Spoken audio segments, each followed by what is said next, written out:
Hallelujah. Hindi ho, ito yung ocean blue. Mamali tayo.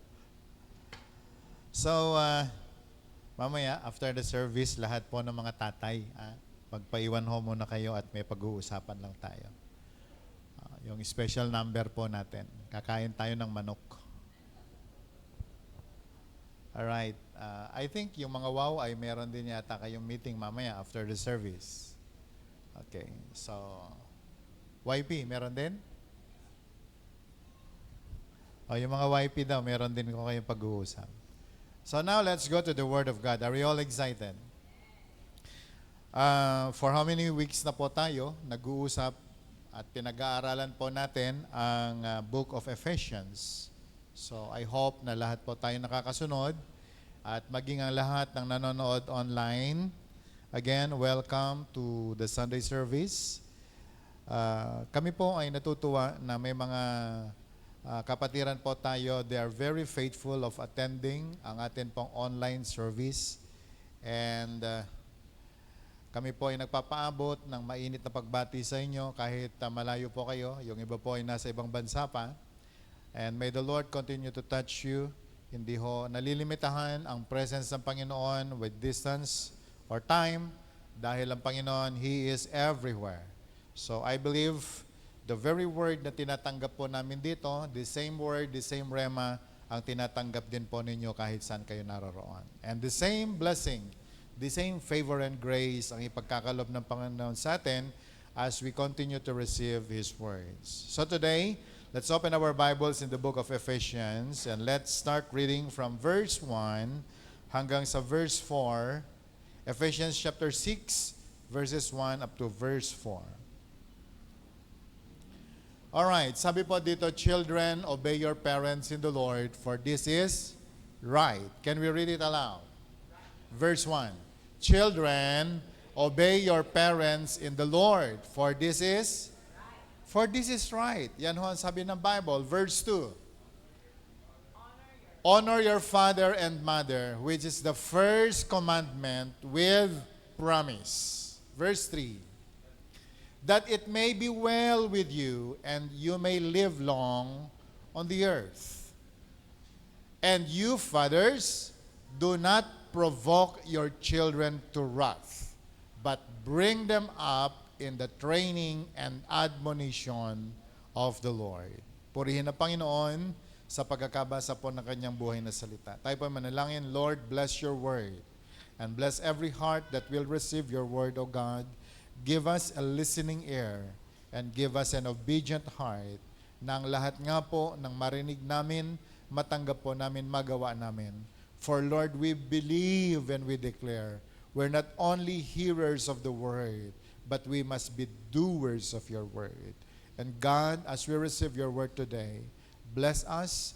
And Lord, I pray, ang lahat ng tatanggap ng iyong mga salita, loobin mo, Panginoon, na ito'y magawa namin ng matagumpay sa buhay namin. Samahan mo kami hanggang matapos ang aming pag-aaral. Ito pong aming dalangin sa pangalan ni Jesus. Amen. Binigyan ho natin ng title, ang topic nito, Follow God in the Two-Generation Relationship. Napakahalaga po na ang tao ay makasunod sa kalooban ng Panginoon. Not only in our generation, but even to the next generation, lahat po tayo magawa natin ang kalooban ng Panginoon. Amen. Sabi mo nga sa katabi mo, kalooban ng Diyos. Na magawa natin ang kanyang kalooban. Ano po yung kalooban niya? Ang makasunod po tayo. So following God ay hindi po lamang para sa panahon natin, but even sa mga susunod po na henerasyon, kinakailangan hong makasunod din po sila.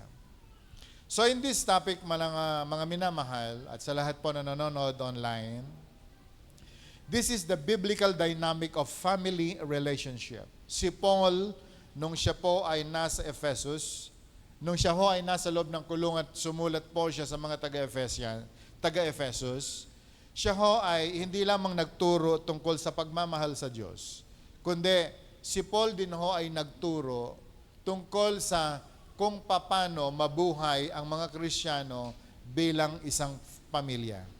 dahil kalooban ng Panginoon na ang pamilya po ay makasunod doon po sa kalooban ng Diyos. Amen. So, this is a biblical dynamic ng isang pamilya kung paano ho magkaroon ng tamang relasyon sa loob po ng tahanan. And it focuses on mutual responsibilities. Okay? Balancing a child's call to submit with a parent's call to nurture. Ito po ay responsibilidad, mutual responsibility. Hindi lamang responsibilidad ng anak na mag-submit, kundi sinasabihan din po tayo ng Bible ng mga magulang po paano po natin i-nurture ang atin pong mga anak. So as a spirit-filled home, napakahalaga po na maunawaan natin ang foundation po na ito dahil dito po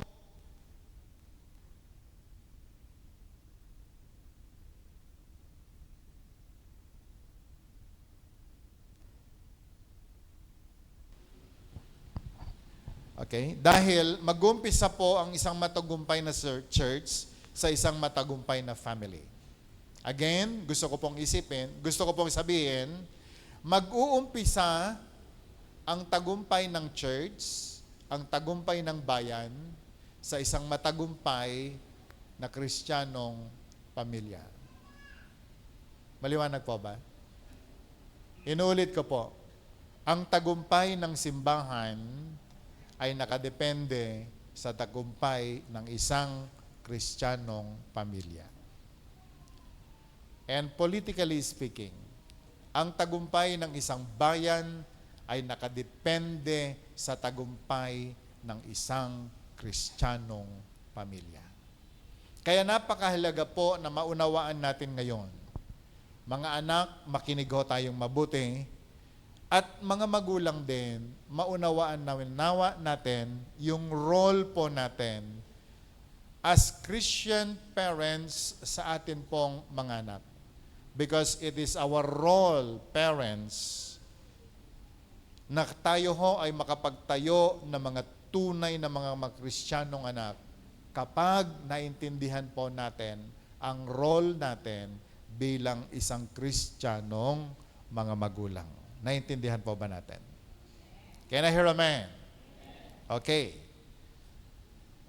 So, point number 1 in your notes, the child's responsibility.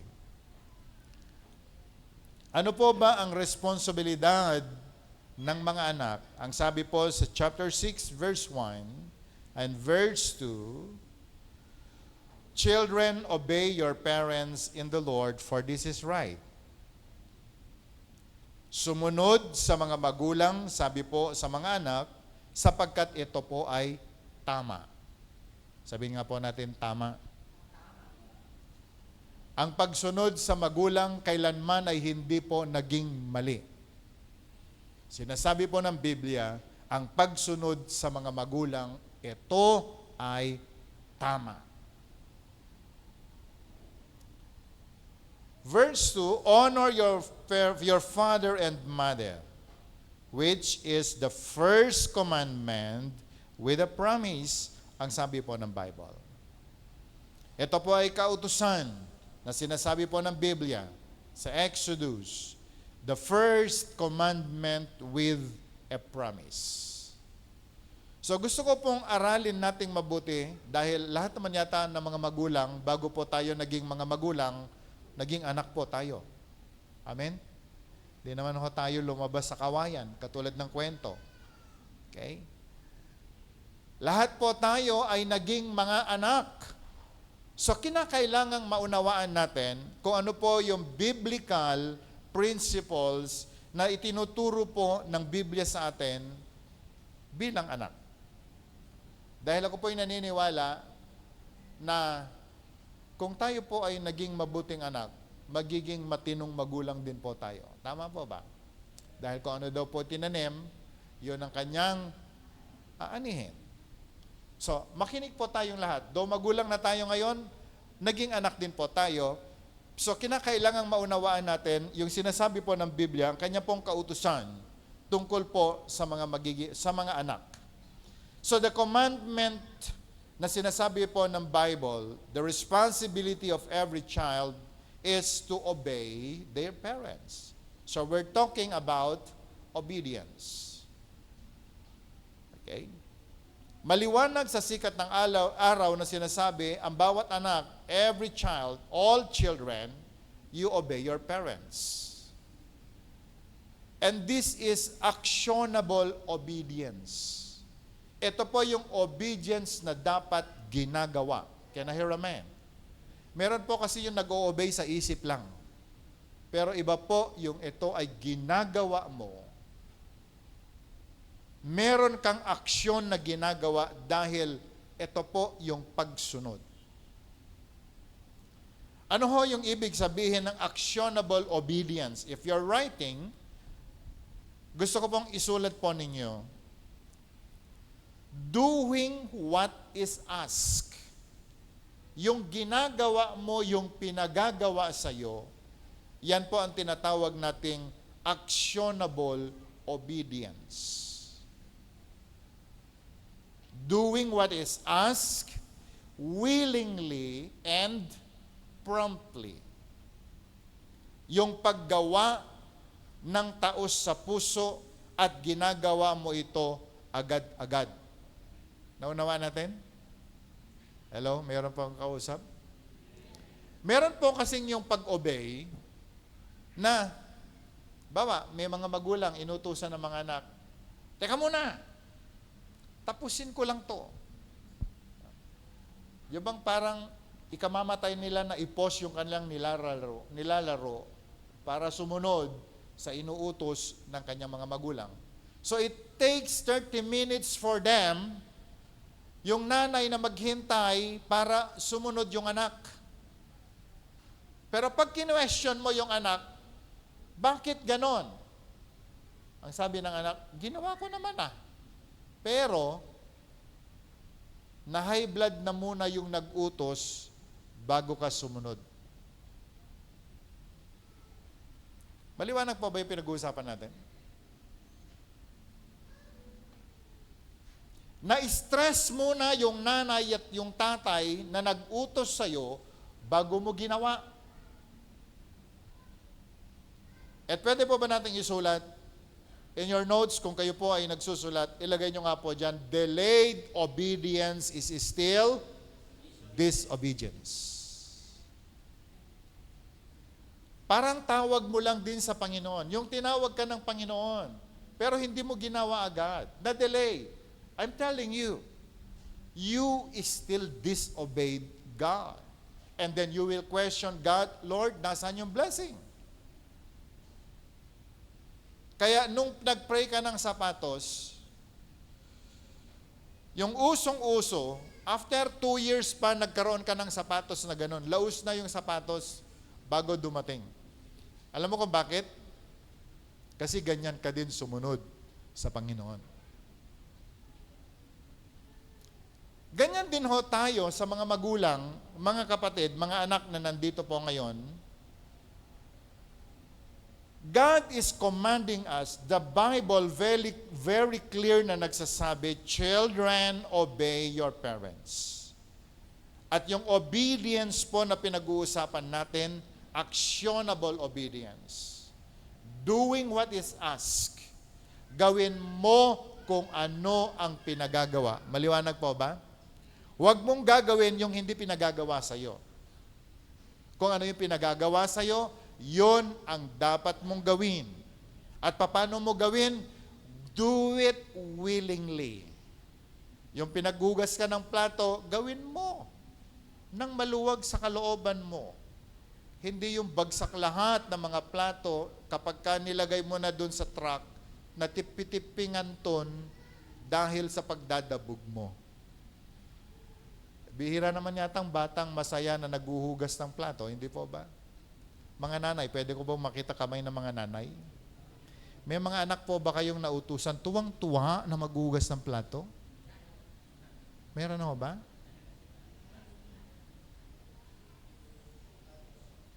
Mabuti na lang, meron pong mga, ano tawag doon? May makina na naghuhugas. Pero hindi po lahat merong kakayanan na makabili ng ganon. Actually, malapit na ho tayong dumating dun sa punto na ang lahat yata ng gagamitin natin puro disposable na. May napanood ako sa Facebook yung kanyang plato nakabalot ng plastic, yung kanyang kutsara nakabalot ng plastic.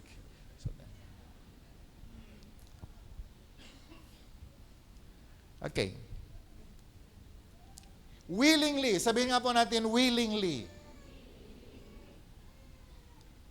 Ang tunay na pagsunod ay yun pong ginagawa mo ang ipinagagawa sa iyo na mahal mo siyang gawin. Okay? Malugod mo siyang ginagawa. At ginagawa mo ito agad. Amen. So yun pala ang tinatawag na actionable obedience.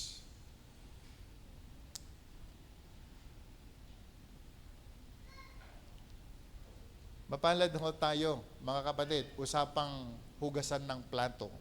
Pwede po bang makinig sandali? Mapalad ho tayo na may hinuhugasan pa tayong mga plato. Dahil sa totoo lang, may mga pamilya, wala na silang hinuhugasang plato kasi wala silang pagkain. Amen? In behalf of the parents na nandito ngayon, sinasabi namin sa inyong mga anak, kung kayo ay nautusang maghugas ng plato, magpasalamat kayo.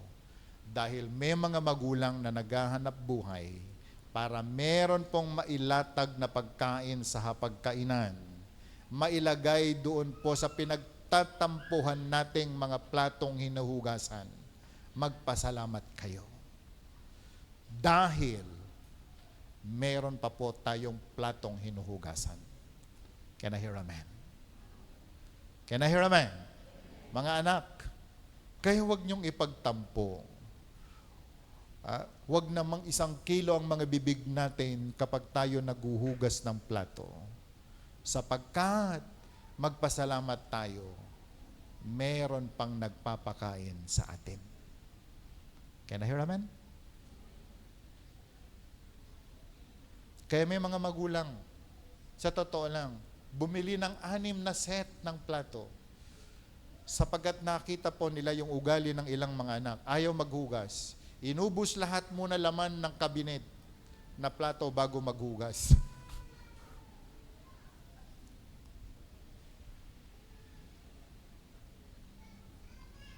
Darating ang araw, mga anak, kayo ang magtatrabaho, maghahanap buhay para merong mailapag sa hapagkainan at mailagay sa plato para kainin ng mga anak ninyo.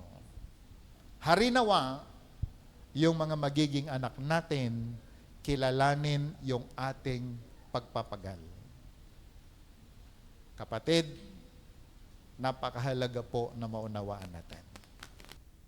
Gali natin ngayon, ang itinatanim natin ngayon, yun ho ang aanihin natin pagdating ng araw. Kaya, alam nyo, sa mga kabataan, sa mga anak, maliwanag po na sinasabi ng banal na kasulatan, children, obey your parents in the Lord. And that obedience must be actionable. Ginagawa. Ano yung sinasabi doon? Gawin mo kung ano pinagagawa ng magulang mo sa iyo. Willingly and promptly. Can I hear amen? Another obedience na sinasabi po dito is this spiritual obedience. Obeying in the Lord. Sabi nga po natin, obeying in the Lord. Say it again, obeying in the Lord. Ano ho ibig sabihin nito? Teaching the children that obeying parents is a primary way they practice obeying God. Ituro daw po natin sa ating mga anak na ang pagsunod ng mga anak natin sa atin halintulad ng pagsunod din nila sa Panginoon.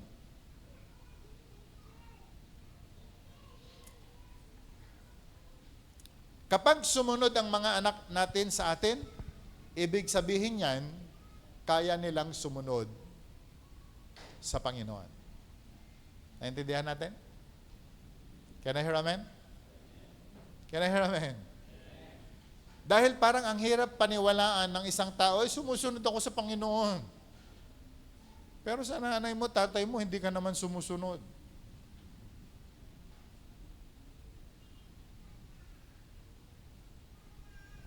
So obeying our parents is also a practice kung paano tayo nag-o-obey sa Diyos.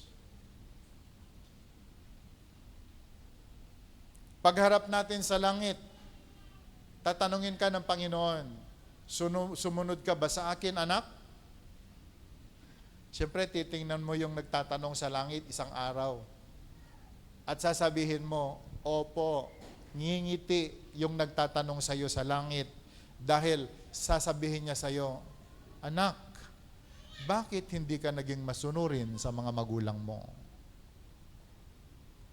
Ano kaya isasagot natin? Sigurado ko pagdating po sa langit, marami po sa atin yuyuko. At merong hikbi at iiyak dahil nagkamali po tayo. Nabigo tayo sa pagsunod at pag-obey sa atin pong mga magulang. So the best way, the best na pagpapractice po natin ng pagsunod sa Panginoon ay yung mag-obey po tayo sa mga magulang natin. Kaya po pala niya sinabi doon, children, obey your parents in the Lord. Can we read verse 1 again? Children, obey your parents in the Lord. So ito po yung biblical way kung paano po magtayo ng isang Kristiyanong pamilya, ituro sa mga anak kung paano sumunod sa mga magulang, yung pagsunod willingly and promptly, yung pagsunod sa mga magulang na parang pagsunod mo sa Panginoon. Dahil malayo pa sa katotohanan na magawa mo ang pagsunod mo sa Diyos kung hindi mo magagawa ang pagsunod mo sa mga magulang mo. Can I hear amen? Can I hear amen? Kaya alam mo, kahit tayo sa church, ewan ko lang sa tinagal-tagal ko pong naglingkod sa Panginoon, isa po sa criteria ko kung paano ko kilalanin ang mga ministers sa church ay hindi po sa dahil marami kang training na pinagdaanan. Hindi po dahil marami ka ring memory verse. But one of my criteria kung paano po ako rumespeto ng leader sa church ay paano ka gumalang sa mga magulang mo. Paano ka sumunod sa mga magulang mo. Marami pong mga tao, totoo lang, tumayo sila, recognized to be cell leaders. But if you are not good to your parents, it is something questionable. Dahil marami pong mga tao, mababait sa loob ng church, pero hindi po sila ganon kaayos sa kanila pong mga pamilya. Can I hear amen?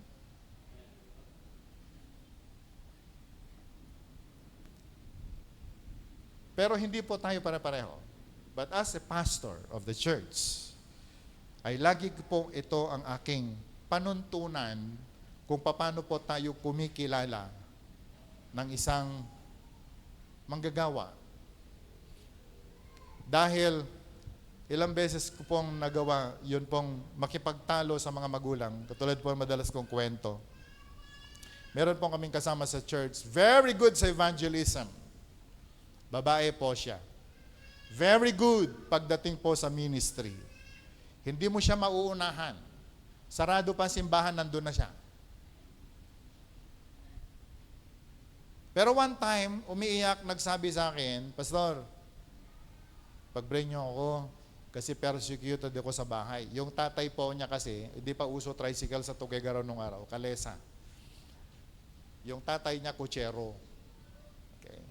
At isa po sa hinahangaang kalisero, yung tatay niya. At ang dami ko pong nakitang latay sa kanyang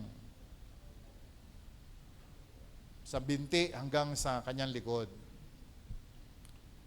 So sabi ko sa kanya, bakit ang dami mong mga animay karyo, bilag kanya takam. Taitawid kami ng ergo. Bakit ang dami mong mga latay sa paa mo? Umiyak po siya, persecuted ako. Hindi nila tanggap na naglilingkod ako sa Panginoon. Ganon. So, alam mo yan, kumukulo yung dugo ko as the leader of the youth ministry, kumukulo po yung dugo ko dahil hindi po makatarungan na ang palo ng kabayo ay ipapalo mo sa anak mo. Kaya ho, sobrang inis at sobrang galit ko, pumunta ako sa bahay po nila at talagang kinausap ko po yung magulang. So sabi ko, Kel, grabe ma, yung mamanana mo eh. Bakit naman kako ganon? So, pinaupo ako, nag-serve ng kape. So, syempre, medyo nabawasan yung inis mo. Tapos may badoya pa, ang sarap talaga. So, naupo po ako, casual na pakikipag-usap. Sabi nung tatay niya sa akin, ne istorya na ba niko, no kambatan? Sabi ko, kinuwento niya. Sabi ko naman, siya, bumanat na ako. Alam niyo yung batang leader. Sabi ko, huwag niyong i-persecute ang anak niyo. Naglilingkod siya sa Panginoon. Wala siyang, alam mo yun, yung parang totoong-totoo ako. Walang masama sa maglingkod sa Panginoon. Di ba mas masama na yung anak ninyo tambay, hindi nag-aaral, at nasa barkada lang. Yung anak niyo nasa church, sabi niya sa akin, Pastor ka ba? Sabi niya sa akin, tinanong mo ba kung bakit siya napalo? Sabi ko, dahil sa pananampalataya. Kasi magkaiba kayo ng relihiyon. So umatake na po ako ng ganong atake. Sabi niya, Pastor, wala akong problema sa relihiyon. Masaya ako na natuturuan ng Biblia yung mga anak. Pero, yung hindi nila nahuhugasan ng mga plato nila at hindi nila nalalabhan yung kanilang mga damit dahil sa araw-araw, madalas silang nasa simbahan, madalas nilang rason ang nasa simbahan, para po akong nauupos na kandila nung gano'n ang kanyang sinasabi sa akin. Halos hindi ko malunok yung masarap na baduya. Kaya natuto ako sa buhay, mga kapatid. Hindi lahat ng mga mabubuting gawa sa simbahan ay tama. Kinakailangang aralin mo ang mga gawa ba sa simbahan, ganun ang gawa sa bahay?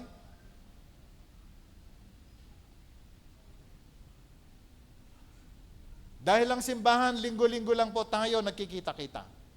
Pero yung ugali po natin sa mga bahay po natin, doon mo mapapatunayan kung bit-bit mo nga si Kristo sa buhay mo.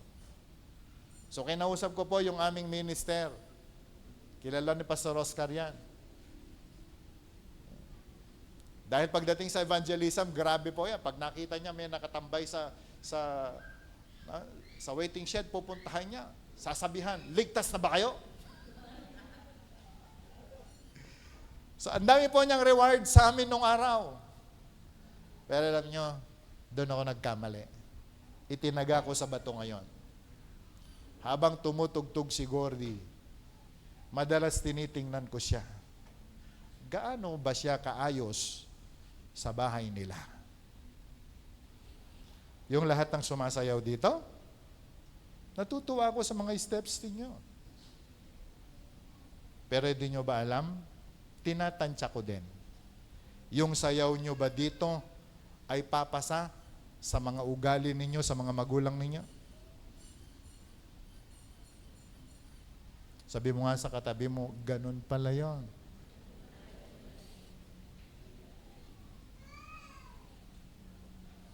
Your obedience to your parents ay napakahalaga na makita. Kaya ang dami pong mga parents, sa totoo lang, kalaban nila church. Ang dami pong mga parents, hindi sila naniniwala sa Jesus na pinipreach natin ng mga anak. Alam niyo kung bakit? It's because of our attitude. Lumalayo ang mga magulang sa simbahan. Kasi sinungaling yung mga anak. Ang hirap nating mag-witness sa mga magulang natin. They don't want to come with us in our church. It is because this is our attitude. So kapatid, kaibigan, napakahalaga na maunawaan po natin ito. Can I hear amen? Mga magulang.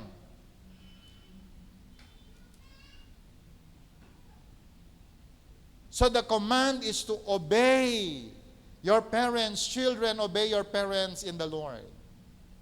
And not only to obey. Ano po sabi po dyan? Honor your father and mother. Can we read it aloud? Honor your father and mother. Magbigay ka ng honor sa kanila. At hindi po pinag-uusapan dito kung ano ang natapos nila, ano ang estado nila sa buhay, magkanong pera meron sila, hindi ho pinag-uusapan. Kahit sino pa ang tatay mo, kahit sino pa ang nanay mo. Okay? Pastor, paano? Yung mga magulang ko, may mga question tayo sa kanila. Pero kahit sino pa sila, mga nanay at mga tatay natin sila. Can I hear amen? Yung tatay ko, iniwan ako nung pinagbubuntis ako ng nanay ko. Hinanap ko siya. Nung nakita ko siya, nasa sabungan.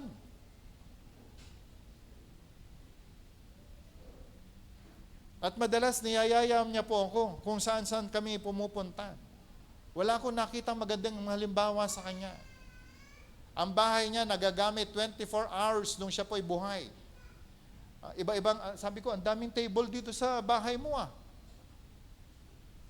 Yun ho pala, iba yung madyungan, iba po yung tungitan, iba, saklaan. So nung magpapakasal po kami ng asawa ko, magpapaalam ako sa kanya. Samantalang hindi naman niya ako pinalaki. Hindi niya ako nabigyan ng maayos na buhay. Nung magpapakasal ako, pumunta po ako doon just to say na tatay kita. Alam mo, hindi kami hinarap. Sabi niya kay Claire, I'm sorry, but I am busy with my Bible study. Hiyang-hiya ako kay Claire. But you know, I still need to honor my father. Kahit pag gambling lord siya, I still need to honor my father.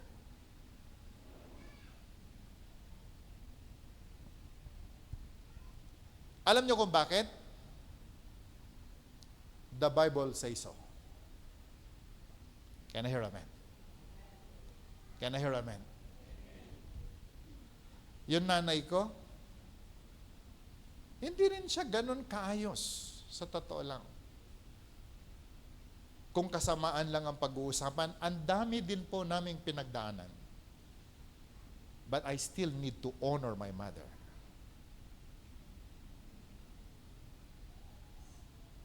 Ikaw na anak ngayon, anong dahilan mo na hindi mo i-honor ang mga magulang mo? Pasalamat ka nga, niluwal ka sa mundo, hindi po ba? Ang dami pong mga bata, hindi na nakita ang liwanag ng mundo, ang liwanag ng araw, dahil fetus pa lang sila, pinalaglag na sila. Sabi mo nga sa katabi mo, mapalad ka. Amen? Can I hear amen? Yung mga nanay natin, papasok sa banyo, alagang-alaga ka, baka madulas at mawala ka. Pagkatapos nung ipinanganak ka, hindi mo sila binibigyan ng honor, wala kang utang na loob. Kapatid, ito po ang turo ni Pablo. Hindi lamang tayo sumunod sa mga magulang, kinakailangan galangin natin ang atin pong mga magulang. Can I hear amen? Now, if you're writing, under the command of honoring your father and mother, to honor means to assign proper weight and high value sa mga magulang natin. Okay? Yung paggalang na hindi ka lamang nagmamano. Lalo sa ating mga Pilipino, di po ba? Isa sa mga pakakitaan daw na tayo ay marunong o gumagalang sa mga magulang yung nagmamano tayo. Ay, kanita lang ang Kagayano, di ba? Numari mabless yung anak, bastos. Sa Tuguegarao, yan natutunan natin. Di ba? Kahit sinong dadaanan mo matanda, lantil. Pero may pinuntahan po ako, isang probinsya, hindi sila nagmamano na kukunin ang kamay. Sabi nila, parang mga toro.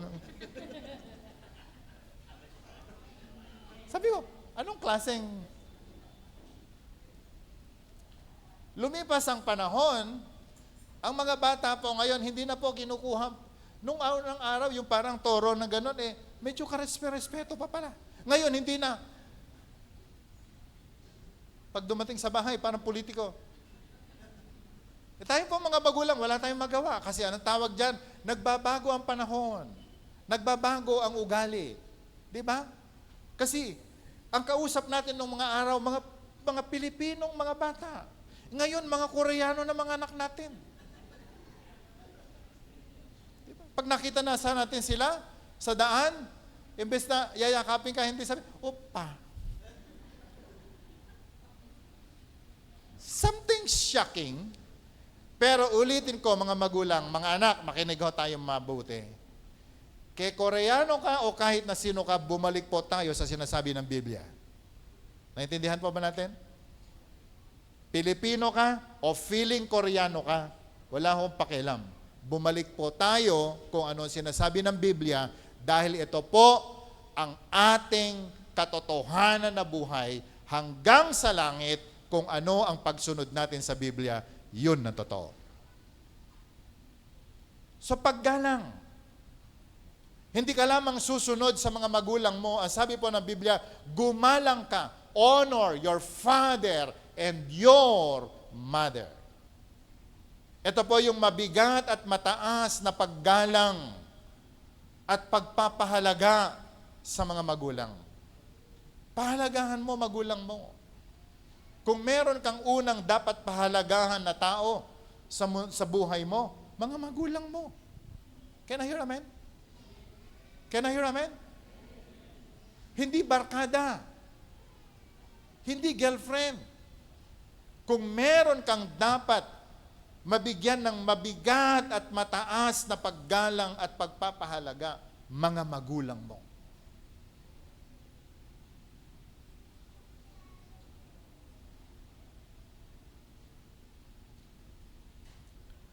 Malalim na paggalang, malalim na respeto, mabigat na pagpapahalaga, ito po dapat ang ibigay natin sa kanila. Naunawaan po ba natin?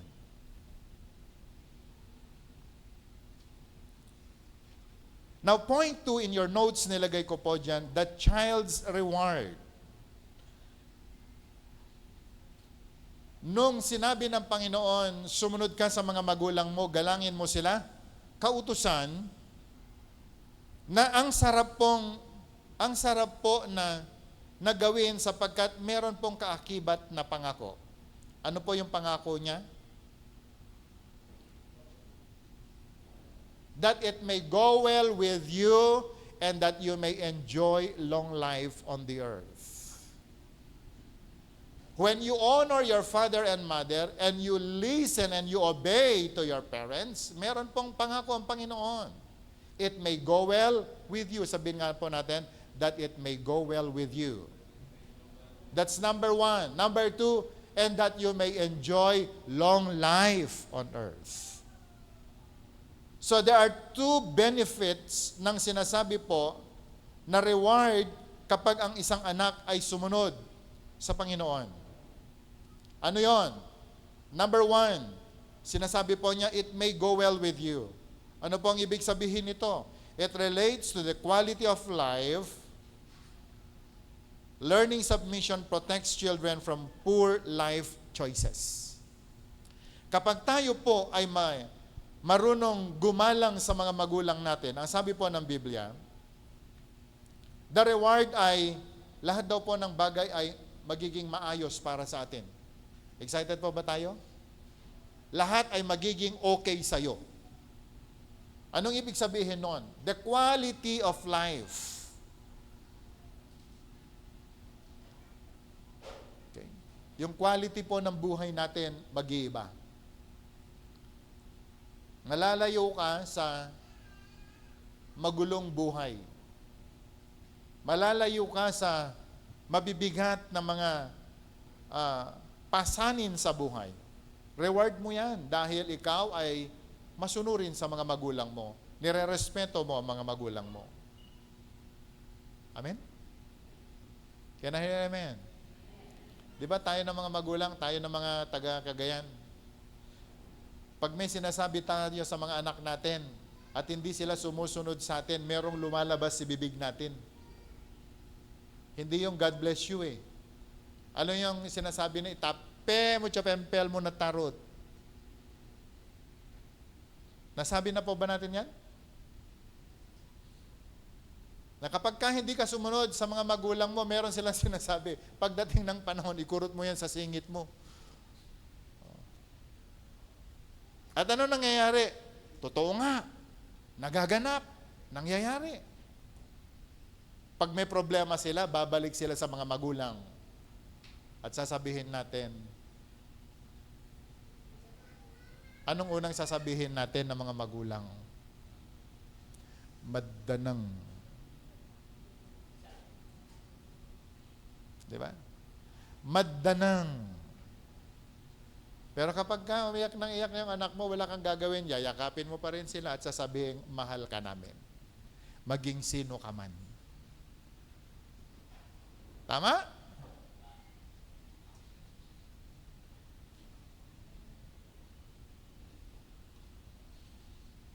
Kailan magaganap? Kailan mararanasan? Kailan matatanggap ng mga anak yung sasabihin, it may go well with you. Magiging maayos ka. Malalayo ka sa stress. Malalayo ka sa problema. Pangalawa, sabi niya doon, that you may live long on the earth. Okay? Ito po yung issue ng longevity. Okay. Ito po yung magiging flourishing ang buhay mo sa society. Lahat okay. Your finances and everything will be okay. Wala pong masunurin na anak na nalugi. Can I hear amen? Walang obedient na anak na hindi po pinagpala ng Panginoon. So my brothers and sisters, for the children, ito po ang sinasabi ng Bible. Obey your parents in the Lord. Honor them, for this is the promise of God, for this is a promise for this is a commandment with a promise. So children, obey your parents in the Lord. Honor them. Bago po ituloy, nais ko pong ibigay si Jen sa inyo para po sa isang test. Siya full pack na po si Jen. Kailangan lubusin natin kasi aalis na naman yan. Yan ang parusa niya sa pag-uwi.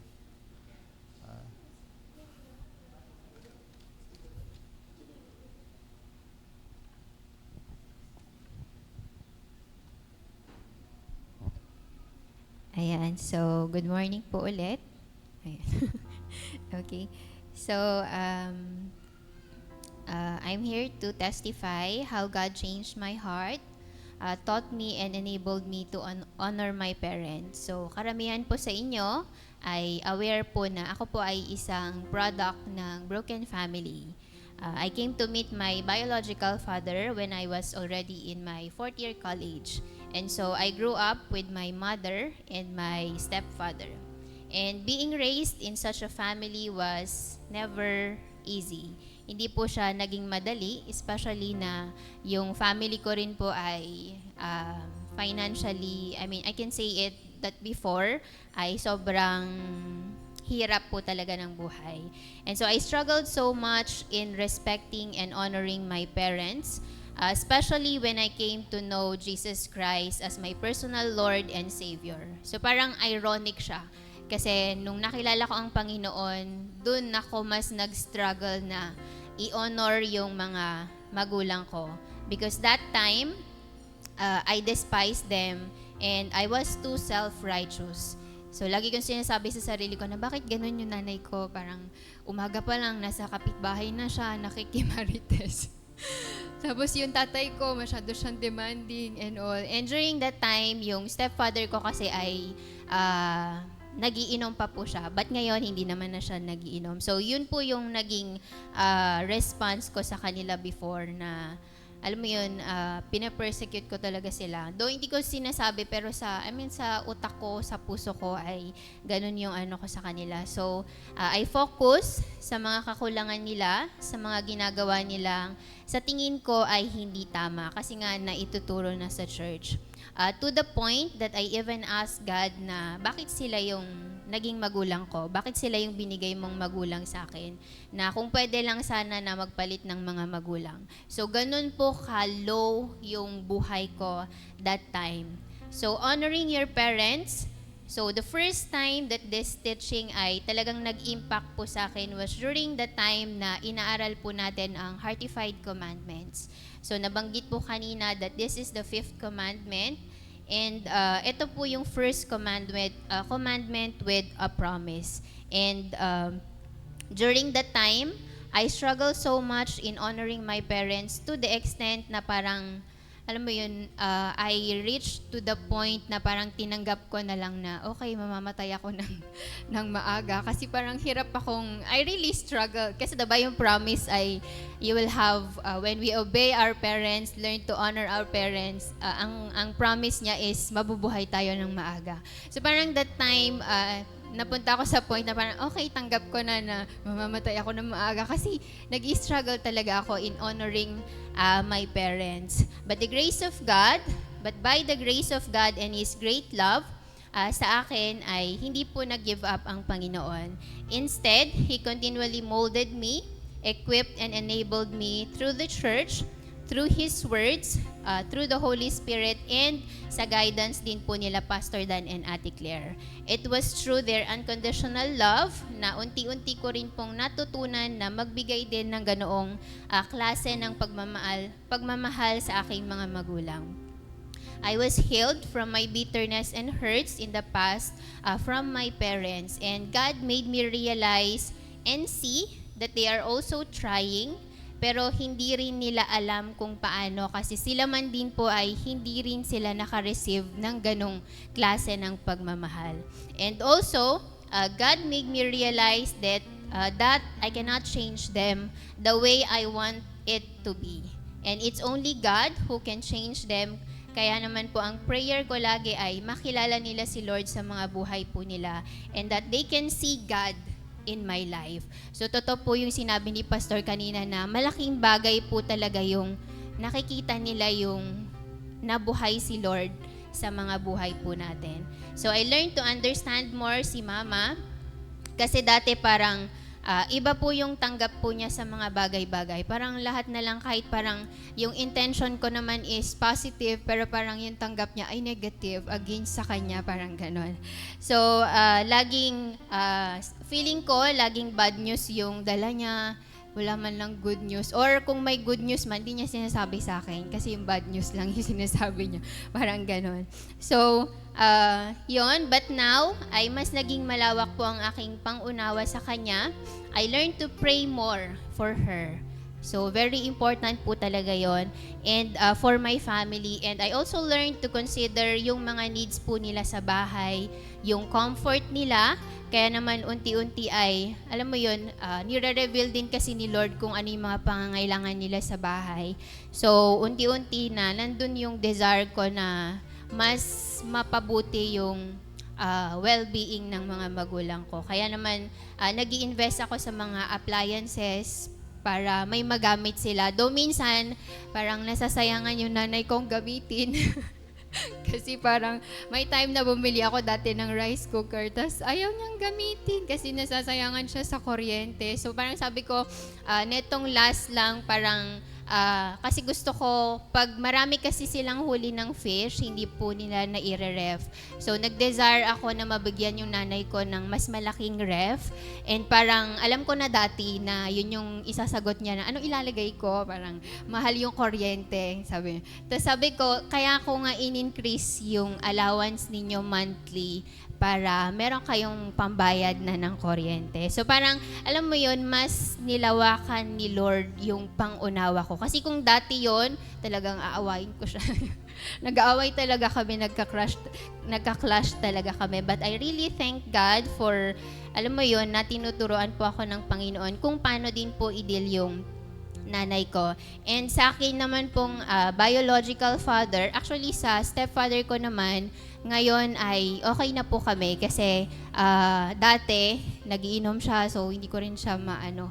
Pero ngayon kasi I really thank God kasi hindi na po siya nagiinom. So parang mas manageable na po siyang kausapin.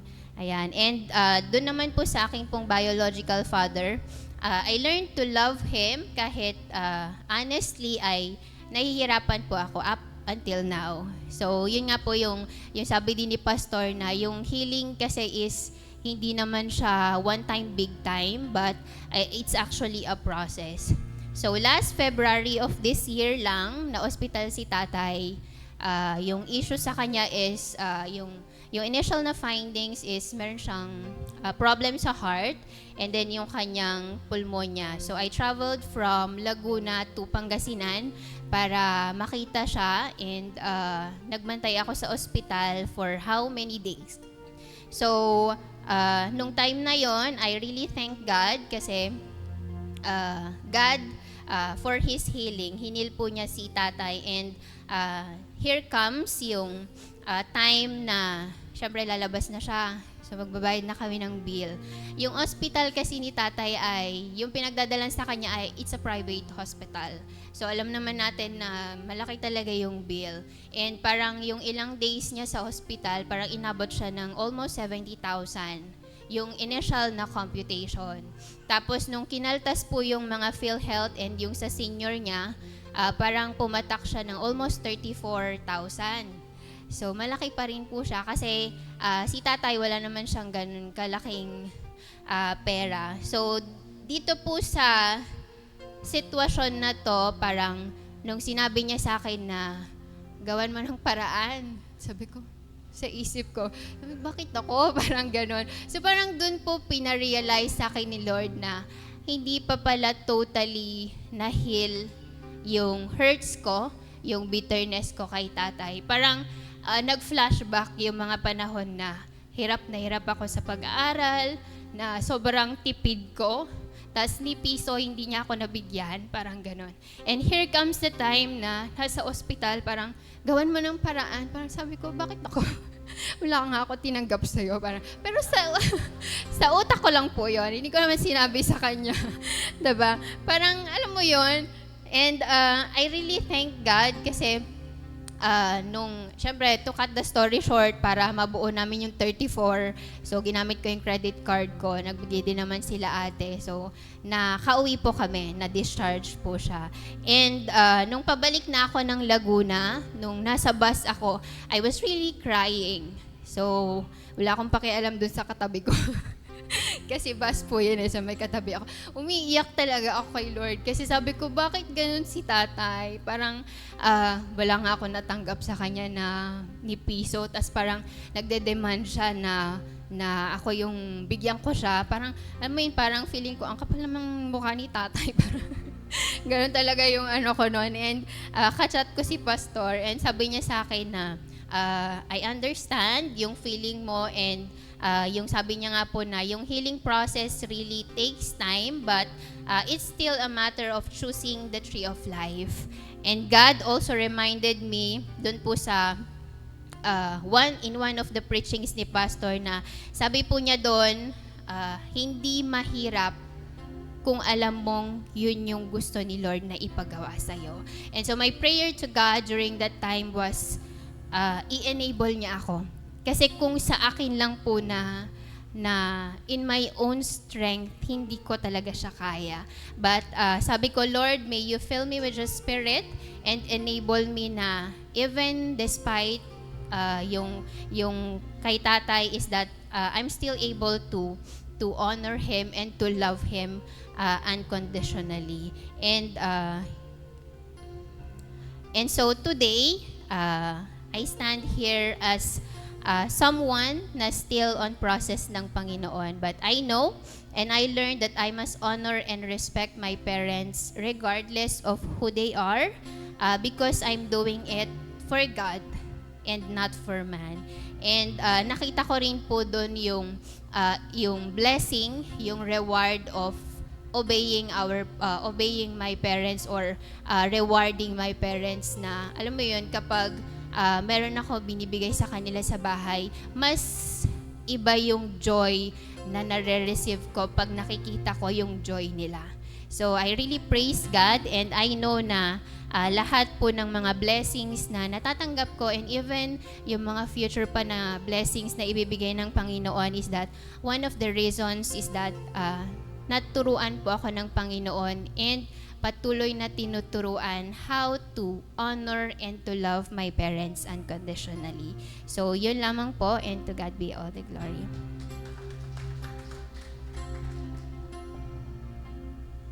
Hallelujah.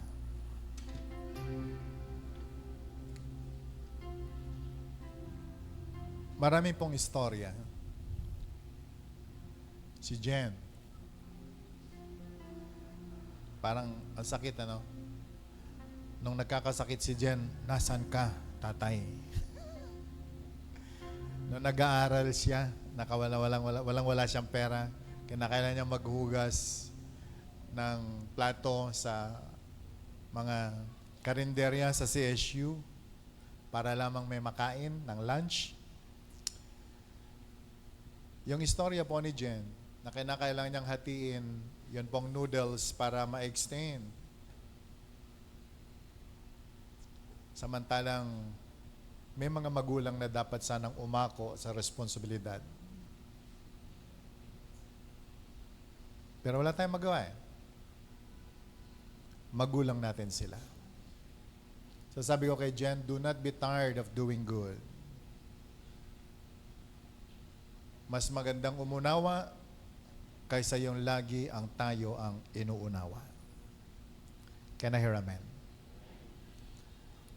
Ang lahat ng paggawa ng mabuti ay meron pong reward sa Panginoon. So point number 3, parents' responsibility. Verse 4, ano sabi po ng Bible? Ephesians 6, verse 4, fathers, do not exasperate your children. Instead, bring them up in the training and instruction of the Lord. So the responsibility of all parents is to nurture their children.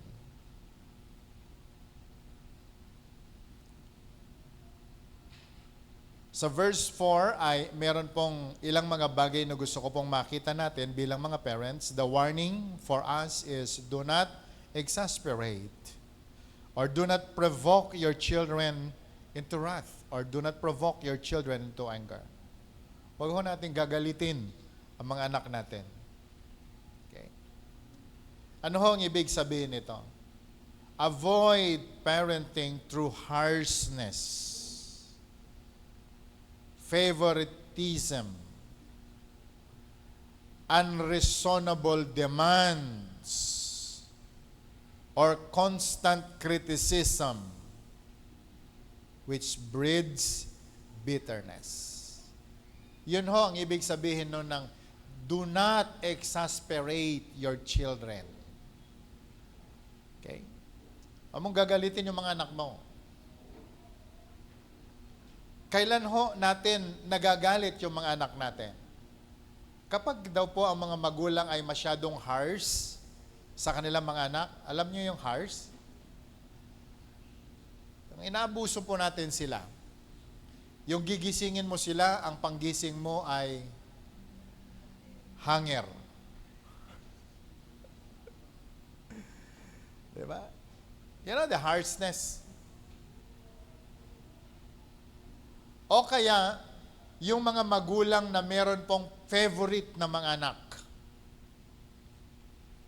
Favorite mo kasi kamukha mo siya? Yung panganay mong anak, kamukha nung biyanan mo? So tuwing nakikita mo siya, kumukulo yung dugo mo. Okay? Favoritism. Alam niyo yung favoritism? Madalas, ito po ang nagiging cause ng sama ng loob sa mga anak. Okay? Sinong madalas mong sinasama sa mall? Sino ang madalas na iiwan? Sino ang madalas na nauutusan? Sino ang madalas na naipagtatanggol? Diba? Pag bumili ka ng tinapay, kanino yung supot? Diba? Sa murang edad ng mga bata ay ramdam po nila yon, naiintindihan nila yon. May drama po kami sa bahay nung araw. Dadalawa lang ho yung anak ko, ha. Pero minsan, may feeling si Ruth na parang ang favorite namin ay si Si Ezra. Yung nag-song lead kanina. Sabi ni Ruth, bakit ganun? 1 taon lang naman ang pagitan namin. Kasi madalas ang sinasabi, sensya ka na sa ading mo. Bata yan eh. Ate ka, umintindi ka. So, hindi ko alam na nagkakaroon pala ng hindi magandang pakiramdam yung panganay namin. At nung siya po'y sumabog, sabi niya sa akin, bakit ganon? Si Ezra na lang lagi. 1 taon lang naman. Sabi ko, oo nga no, bakit nga pala hindi sila naging kambal? Kailangan ko bang siyang sagutin? Kailangan ko bang ipaintindi sa kanya na, kasi ate ka? Hindi. Kailangan mong mag-adjust. Mga tatay, mga nanay, totoo na may mga bunso, may mga panganay. Pero ilagay po natin sa lugar ang atin pong pagtingin, ang ating pakikipag-usap kung paano tayo magmahal ay kinakailangang pantay. Pero may mga bunso ngayon, nagre-reklamo, sila madalas na inuutusan. Bumili ng mantika, bumili ng kung ano-ano. Sabi ng mga bunso, bakit ako lagi?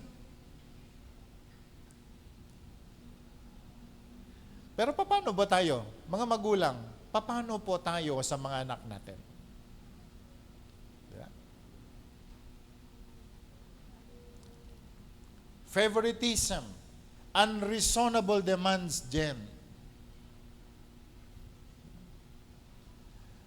Ilang beses pong na-hospital yung tatay ni Jen. So, yung story niya po kanina ibang istorya yun Meron yung isa na hospital, yung tatay niya ulit, at nasa kasalukuyan po ang PhD ni Jen, at nag-message na hospital na naman daw siya. So, kailangan magpadala ng pera. Sinangla yung bahay at lupa, pinababayad kay Jen ng interest.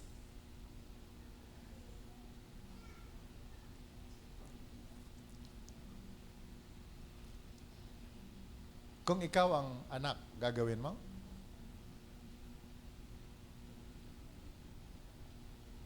Ano sabi mo, Jen? Ni piso, wala kang tinanggap. Wala ko siyang tinanggap ni piso sa kanyang magulang. Buti na lang ako, meron akong 200.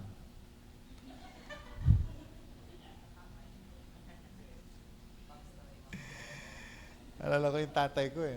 Nung nakita ko siya. Sabi ko sa kanya, ikaw daw yung papa ko. Tinanong ako nung tatay ko, nung papa ko, sa loob kami ng sabungan nag-usap. Sabi niya sa akin, sinong nanay mo? So, kinuwento ko po yung kung sino nanay ko. Agad siyang kumuha ng pera sa wallet. Binigyan po ako 200. At ang sabi niya sa akin, umuwi ka na. Baka abutan ka pa ng gabi. Ni hindi man lang sinabing, anak nga kita. Pero hindi pong ma-deny, noo pa lang at ilong. Ito yun. So sabi ko, okay. Di ko naman kailangang sabihin mong anak mo ko. Pero yung lukso ng dugo, alam kong tatay ko siya. Pero, hindi tayo magawa. Tatay eh. Do not exasperate your children. Parents, listen very carefully. Unreasonable demands. Hindi lamang yung ipabayad mo ang ospital. Pero yung pipilitin mong kumuha ng engineering yung anak mo, alam mo namang mahina sa math. Hindi tama yan. Can I hear amen? Mga magulang? Yung pipilitin mo na kinakailangan maging valedictorian yung anak mo kasi yung anak mo ng kapitbahay mo, valedictorian. Ikaw na mag-aral. Okay?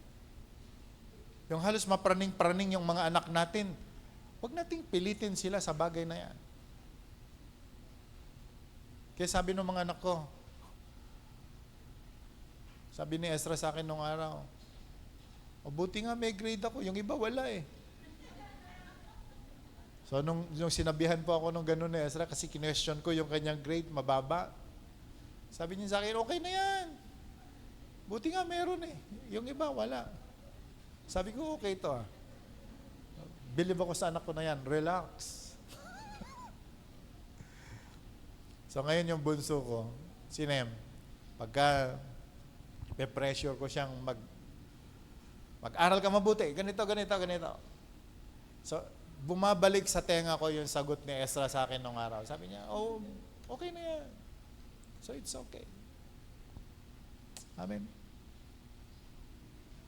Alam mo sa ating mga magulang, tuwan-tuwan tayo kapag tayo umakyat sa stage, nagpipin ng mga regalo. Very good po yan. But, listen. Kaya ho, ang daming mga bata ngayon, sa totoo lang, hindi na po naging balanse ang kanilang buhay. It is because of the unreasonable demands natin na mga magulang.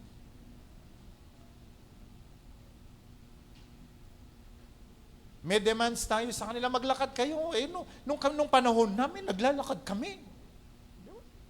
Pilitin natin yung mga anak natin. Maglalakad kayo kasi kami nung araw, naglalakad kami. Sagot ng mga anak, kasi walang sasakyan noon. Diba? Mga magulang, makinig din mo tayo minsan sa panawagan ng mga anak natin. Tingnan ho natin mabuti. Huwag ho tayo mag-demand ng hindi nila kayang ibigay. Constant criticism. Yung madalas mo silang kinikriticize. Ako ho, bunga nun. Madalas sinasabi sa akin, ikaw ang pango sa pamilya. Kasi lahat ng mga kapatid ko, ang tatangos po ng ilong nila. Lahat sila mapuputi. Kaya ang tawag po sa akin sa pamilya nung araw, gurang. Alam niyo yung gurang? Hindi unggoy yung sa kape, yung nasa ilalim. Gurang. Na alam niya, bumaon sa puso ko yung sama ng loob. Bakit kasi ganito? Bakit ako, sa buong pamilya namin, ako lang ang ganito ang ilong? Alam niyo yun, hindi pala ganun kadali makalimutan yun. Ang tanging kakampi ko, ang lola ko. So kinausap ko yung lola ko. Sabi ko, mamang kasi ang tawag ko sa kanya, bakit sa aming magkakapatid, ako lang ang ganito? Sagot niya sa akin, kasi nung bata ka, sa duyan, lagi kang nakadapa. Oh. Sabi ko, ganun ba yon? Pero nung lumaki ako, naintindihan ko, yung 4 kong mga kapatid, iba tatay nila. Yung 2 kong kapatid na younger sister, iba tatay nila. Doon ko po naintindihan, ganito talaga ang pagkakalikha ko. Kasi iba ang tatay ko. Kailangan mo bang gamitin pa ang duyan? Pero may blessing. Lahat ng mga kapatid ko, yung mga sumunod sa akin, pag nadadapa sila, yung inong nila natatamaan. Pero pag ako nadatapa, noo ang unang tatama. So yung mga panguwang katulad ko, ipaglaban ninyo yan. Amen. Parents, constant criticism. Ano yung criticism? Sa pamilya natin, ikaw ang dumbbell, ikaw ang walang alam, ikaw ang ganito, ikaw ang, hindi mo alam ang ikot ng mundo. Baka yung pinaka-dumbbell sa family, isang araw, ikaw na magulang, siya lang ang maglilibing sa'yo. Naintindihan natin?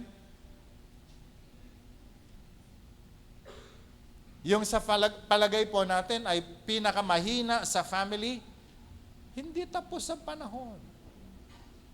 Isang araw maiintindihan mo, may ituturo ang Panginoon sa atin. Huwag ho natin hayaan na magkaroon ng bitterness ang mga anak ho natin sa mga sinasabi natin. Kaya po sinasabi ng Biblia, do not exasperate your children. Parents, do not exasperate your children. Do not provoke your children to wrath. Huwag ho nating hayaan na magagalit ang mga anak natin sa atin. Parents, we are called to correct without crushing without crushing our children's spirit. Pwede naman ho tayong magturo, pwede tayong mag-direct, pwede tayong mag-correct, pero hindi po yung sisirain natin ang buhay ng atin pong mga anak. Parents, this is our role. So ano po ang goal ng mga parents? Sabi po ng Bible, we need to discipline our children, bring them up in the training and admonition of the Lord. Kaya nga po tayo naging Kristiyanong mga magulang dahil sila po ang unang disciples natin. Let's train our children. Bring them up in the training and admonition of the Lord. Ituro natin sa kanila kung paano ang biblical way of life. Training them. Active instruction. Magbigay po tayo ng instruction sa mga anak natin. Pero mag-set din tayo ng mga boundaries sa kanila.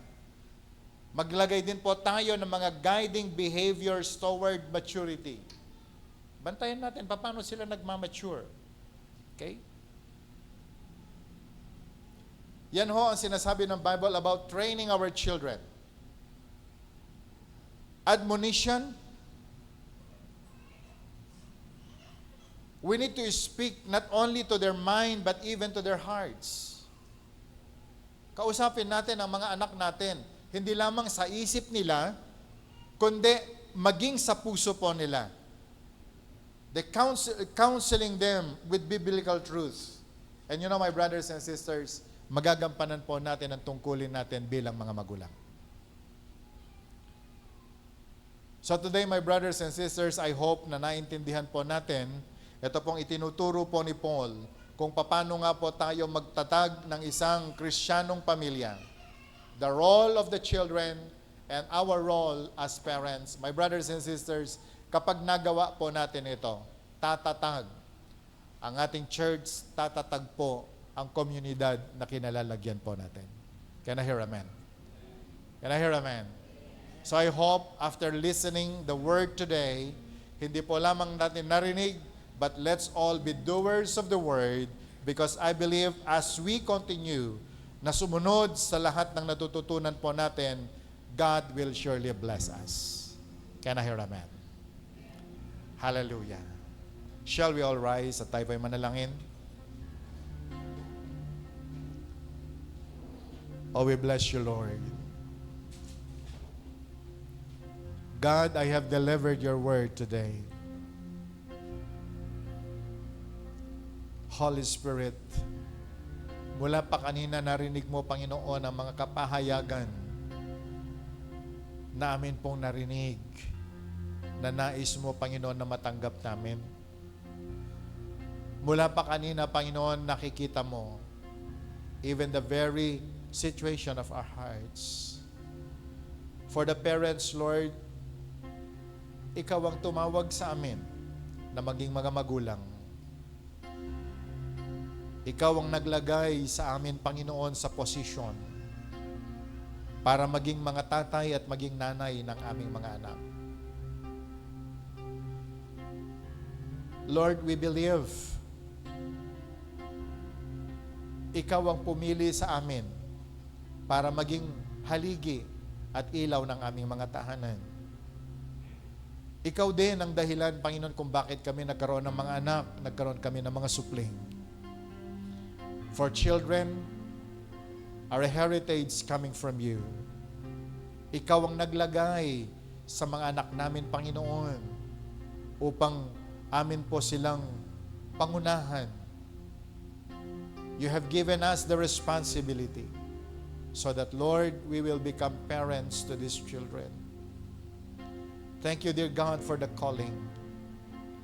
Now you have given us a command that we parents, we don't need to exasperate our children. But God, we will nurture them. We love them. We will support them.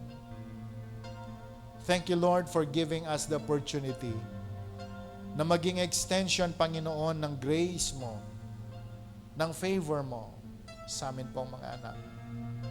So, Lord, I pray today, may you bless all the parents, O God, standing before you.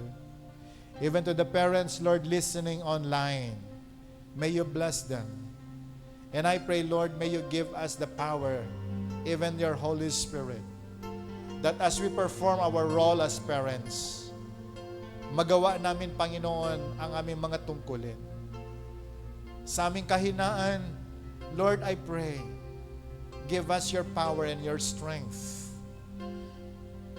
Matanggap namin ang habag at biyaya mo na magawa namin mahalin, suportahan ang amin pong mga anak na pinagkatiwala mo sa amin.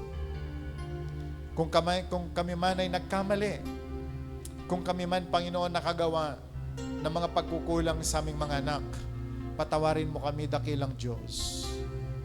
Forgive us, O Lord, for neglecting our responsibility. Forgive us, O God, na kami nga po, Panginoon, ay naging malabis, nasaktan namin ang aming mga anak. Forgive us, God. Parents, kung tayo po ay nakagawa ng pagkakamali sa atin po mga anak, can we just ask God for forgiveness? Lord, sorry kung dahil sa amin, Panginoon, nagrebelde ang aming mga anak. We say sorry, God, kung nasaktan namin ang aming mga anak. Lumayo sila sa iyo dahil, Panginoon, hindi namin naipakita ang magandang halimbawa. But Lord, today,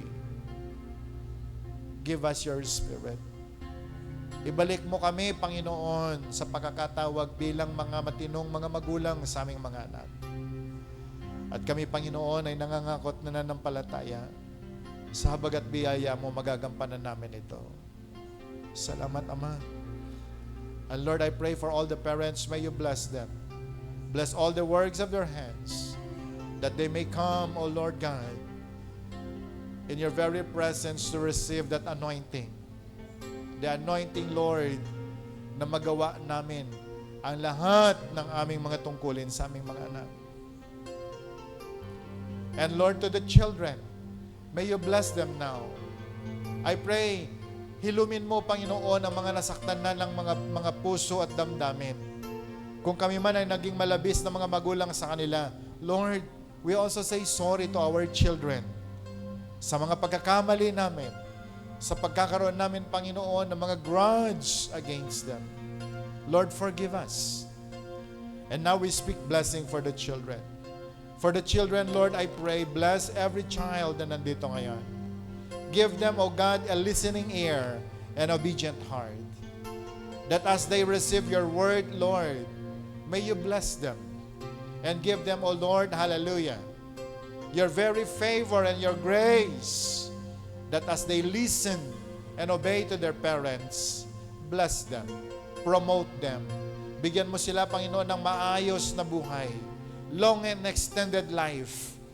Give them peace. And Lord, I pray, promote them in their lives. Lord God, today I speak blessing for all the children na nandito ngayon. Pagpalain mo ang kanila pong mga buhay. Their future, Lord, i-bless mo. At ang dalangin ko, Panginoon, sa 2 generations standing before you today, O God, may you bless every parent and the children.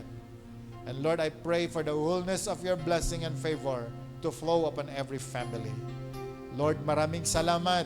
At sa oras po na ito, the very word na tinanggap po namin, idiin mo, Panginoon, sa aming mga puso. Until ma-reach niya, Panginoon, ang aming mga bone marrows.